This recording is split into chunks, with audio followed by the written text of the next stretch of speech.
Good evening, নমস্কার। তো আজকে আমরা একটা ভালো টপিক নিয়ে আলোচনা করবো, সেটা হচ্ছে ফ্রোজেন শোল্ডার। তো ফ্রোজেন শোল্ডার জিনিসটা কি, প্রথম আমাদের অনেকেই প্রশ্ন করে ফ্রোজেন শোল্ডার জিনিসটা কি।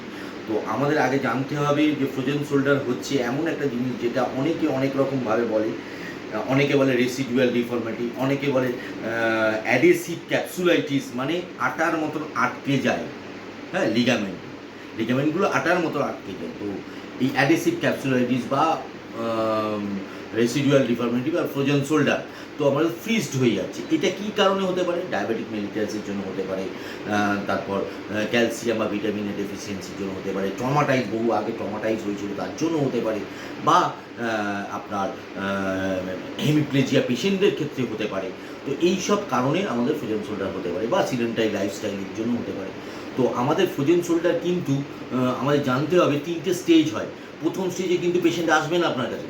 ফার্স্ট স্টেজটা হচ্ছে ধরুন মানে মাইল্ড পেন কিন্তু নো রেস্ট্রিকশন, মানে পুরো রেঞ্জ অফ মোশন করতে পারছে, ফ্লেকশন, এক্সটেনশন, অ্যাবডাকশন সবই করতে পারছে।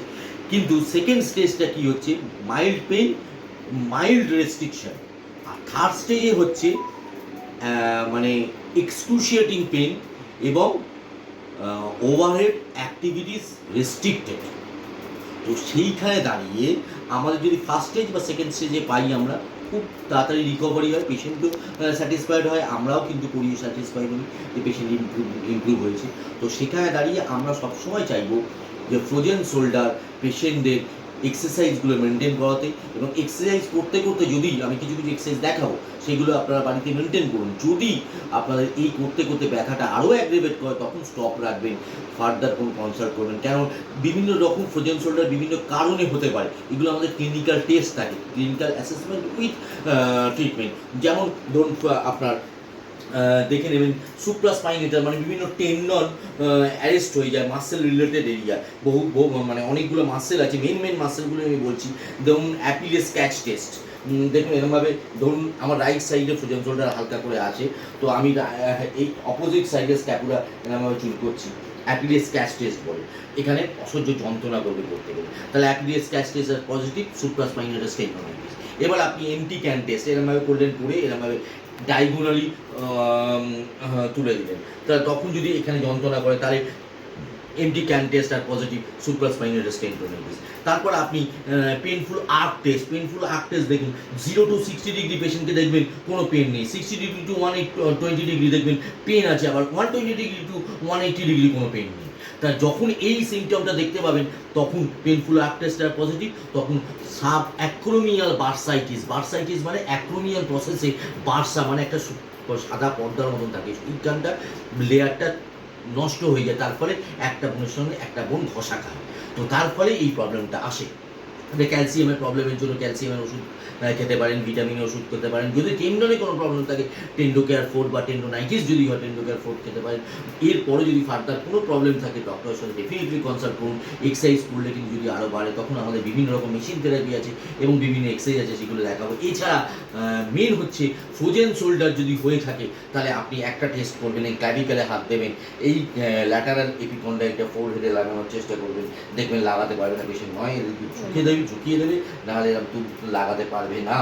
তখনই আপনাকে বুঝে নিতে হবে ম্যাজিনোস ম্যানিউভার test are positive, frozen shoulder তার হয়ে গেছে। এগুলো ক্লিনিক্যাল অ্যাসেসমেন্ট উইথ ট্রিটমেন্ট। আরও বিভিন্ন ধরনের ক্লিনিক্যাল অ্যাসেসমেন্ট আছে, বিভিন্ন ডিজিজ ওরিয়েন্টেড, সেগুলো একটুখানি আরও নিজেকে ইভ্যালুয়েশন করুন, আরও ভালো করে পড়াশোনা করুন এবং কনফিডেন্স লেভেলটা বাড়ান, দেখবেন পেশেন্ট স্যাটিসফাইড হবে, আপনিও স্যাটিসফাইড হবেন। দেখুন কয়েকটা এক্সারসাইজ দেখবেন, যে যেমন ল্যাডার এক্সারসাইজ যদি ফ্রোজেন শোল্ডার হয়ে থাকে ইনিশিয়াল স্টেজে, ল্যাডার এক্সারসাইজ এগুলো 10 বার করে করবেন, ফ্লেকশন, এক্সটেনশন। এবার দেখুন অ্যাবডাকশন, এলবো ভাঁজ করবেন না, ফ্লেকশন করবেন না, ঠিক আছে? এটা করছেন ল্যাডার। কোয়াডম্যান পেন্ডুলার এক্সারসাইজ করছেন, বা এটা করে দিচ্ছেন ক্লকওয়াইজ 10 বার করে, সবই ক্লকওয়াইজ, অ্যান্টি ক্লকওয়াইজ। ওভারহেড পুলি করছেন, এখানে পুলি দিয়ে ফ্লেকশন, এক্সটেনশন, অ্যাবডাকশন অ্যাডাকশন পুলিটা সিলিংয়ে লাগিয়ে নেবেন। এছাড়া আপনি শোল্ডার গার্ডলের অ্যাক্টিভ মুভমেন্ট করতে পারেন, এলিভেশন, ডিপ্রেশন, প্রোট্রাকশন, রিট্রাকশন এগুলো করতে পারেন। এছাড়া প্যাসিভলি আমরা কিন্তু বিভিন্ন ধরনের এক্সারসাইজ করাই, পিএনএফ, তারপর মেটল্যান্ড মোবিলাইজেশন, এগুলো বিভিন্ন ধরনের এক্সারসাইজ, সেগুলো প্যাসিভলি যদি আপনাদের পেনটা এই করতে করতে আরও অ্যাগ্রিভেট করে তাহলে ডেফিনেটলি আপনারা কোনো ডক্টরের সাথে কনসাল্ট করুন। আইস কম্প্রেশন, মাস্ট আইস কম্প্রেশন করতে হবে আপনাদের, ঠিক আছে? এগুলো একটু মেনটেন করুন।